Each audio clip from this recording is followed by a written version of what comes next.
Good morning, teacher, and all the fellow friends. My name is Pratham Makajwala. My roll number is 410.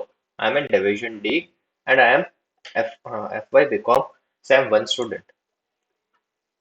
Now, what is meaning of production? Any activity which creates value in production is called as production. Production is transformation of inputs into the outputs. Production is the creation or addition of the utility. Factors of production. There are four factors of production: land, labor, capital, and entrepreneurship. Production function. It states the technical relationship between inputs and outputs. The production function is stated as Q. Q is equal to function of x1, x2, and x3, where x1, x2, and x3 are different factors of inputs, that is land, labor, capital, or entrepreneurship. Now, assumptions in production function. Production function is related to a specific time period. A specific time period is taken into consideration while calculating the production function. The state of technology is fixed during this period of time.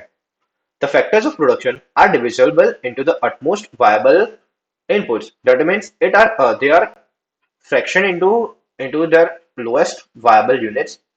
There are only two factors of production, that are labor and capital, while calculating Cobb-Douglas production function. There is inelastic supply of factors in the short run period. Now, there are two types of production function: short run and long run. In short run, there comes law of variable proportions, and in long run, there comes law of returns to scale. Law of variable proportions. What is law of variable proportions? This law exhibits the short-run production functions in which one factor varies while the others are fixed. It means in this law of variable proportions, one factor remains variable while the others are considered to be constant or fixed. The law states that keeping other factors constant, when you increase the variable factor, then the total product initially increases at an increasing rate, then increases at a diminishing rate, and eventually starts declining. Assumption of law of variable proportions. There should be constant technology. Factor proportions are variable.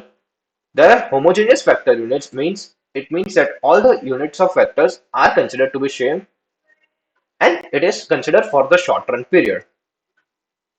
Now, in this law of variable proportions, there are three graphs which we plot, that is TP, AP, and MP. What is TP? TP is a total product, AP is average product, and MP is a marginal product. Marginal product. Now, what is marginal product? Marginal product is defined as the product. Marginal product is equal to the change in total product by increasing one unit of total product. AP. AP means total product divided by the number of units produced. TP means the sum of all the units produced. Now, in this graph, we can see that there are three stages: stage 1, stage 2, and stage 3. Now, if we go in detail, stage 1 ends where MP is equal to AP. Till this stage, all are increasing, and AP and MP intersects each other at that stage 1. At that stage 1 gets end. In the stage 1, there's something called point of inflection. Now, what is point of inflection? When MP reaches its maximum and its corresponding, the point on total product is known as point of inflection. From here, as we can see, till here the total product is increasing at an increasing rate and reaches at the point of inflection. But from there, it starts increasing, but it starts increasing at a diminishing rate. Therefore, its curve become convex. Now, where does the stage 2 ends? Stage 2 ends where MP becomes 0 and TP is at its highest point. MP can be 0, negative, while AP and TP cannot be 0 or negative. They can decline, but they cannot go towards 0 or negative point. And where does stage 3 start? And in stage 3, TP, AP, and MP, all three are declining, and MP goes into the negative stage. Now, in this pointer, when MP reaches zero, TP is at its highest point. Now there are three stages in this law. Increasing returns to scale. As you can see, in this all the three graphs are increasing. Diminishing returns to scale. When all the three graphs start declining, it is known as diminishing returns. While the negative returns, when MP gets towards negative, it is known as negative returns. The optimum stage of production is known as stage 2 as as TP is increasing, as TP is increasing though at a decreasing rate, diminishing rate, but it is increasing and it reaches it at its maximum point, and MP is declining at a faster rate than AP. So the ideal stage of production is stage 2. Law of returns to scale. What is law of returns to scale?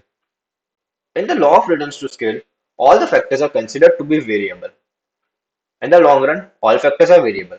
The law of returns to scale examines the relationship between output and the scale of inputs in the long run when all the inputs are increased in the same proportion. Assumption. All the factors of production such as land, labor, but organization are variable. The law assumes constant technological state as we have seen earlier. It means that there is no change in technology during the time considered. The market is perfectly competitive. Outputs or returns are measured in physical terms. Now here is a diagram of law of returns to scale. Stage 1, stage 2 and stage 3, as you can see. There are three phases: increasing returns to scale, constant returns to scale, diminishing returns to scale. Now I would like to explain this through example. Now if we put 100 units of input and if we get 120 units of output, then we can say that it is increasing returns to scale.